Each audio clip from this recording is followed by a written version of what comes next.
This podcast is sponsored by the book Eat Meat or Don't by Bo Bennett, PhD. Explore the critical thinking behind our dietary choices and discover the moral arguments for and against eating meat. Available now at sentiocentrism.com. Understanding animal welfare certifications in meat production. What you need to know. Get a clear overview of animal welfare certifications in meat production and how they impact ethical eating and animal treatment. Animal welfare certifications in meat production. What you should know. Hey, so I wanted to talk to you about something that's been on my mind lately. Animal welfare certifications in meat production. If you've ever wandered down the meat aisle wondering what labels like certified humane or animal welfare approved actually mean, you're not alone. It can get pretty confusing to figure out what's genuinely good for animals and what's just marketing fluff. Let's start with why these certifications exist at all. Basically, they're designed to ensure that animals raised for meat are treated with better care than the standard factory farm scenario. Factory farms often prioritize efficiency and cost over animal welfare, which leads to cramped, stressful, and sometimes cruel conditions. So, these certifications come in as an attempt to set a baseline for ethical treatment. Here are a few of the most recognized ones you might encounter. Certified Humane. This label is one of the more popular ones.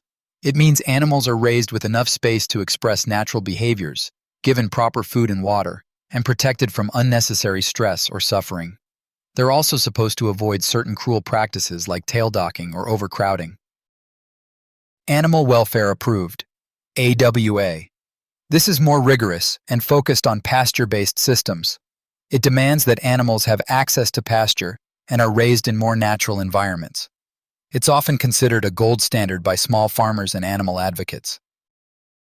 Global Animal Partnership, GAP. You might have seen their 5-step animal welfare rating on packages.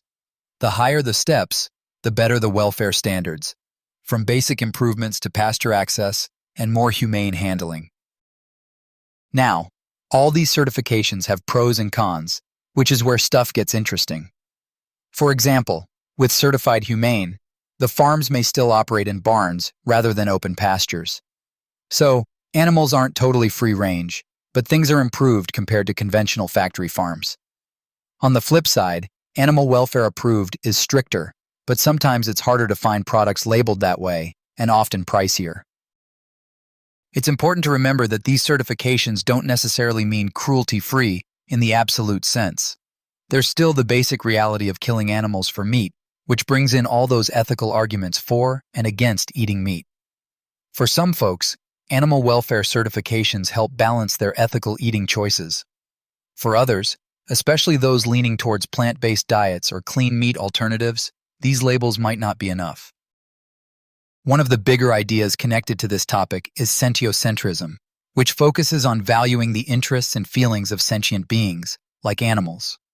From that perspective, animal welfare certifications aim to reduce suffering and acknowledge animals' capacity to experience pain and pleasure, even if they don't completely eliminate harm. On the practical side, knowing about these labels can guide consumers who want to make more responsible choices without going fully vegan or vegetarian. It feels like a middle ground where people can still enjoy meat but support better treatment of animals. For instance, some people are also exploring clean meat as an option. That's lab-grown meat that promises to be cruelty-free, though it's not mainstream yet. So, the next time you're at the grocery store, check those labels and see if you can support brands that follow stricter welfare standards.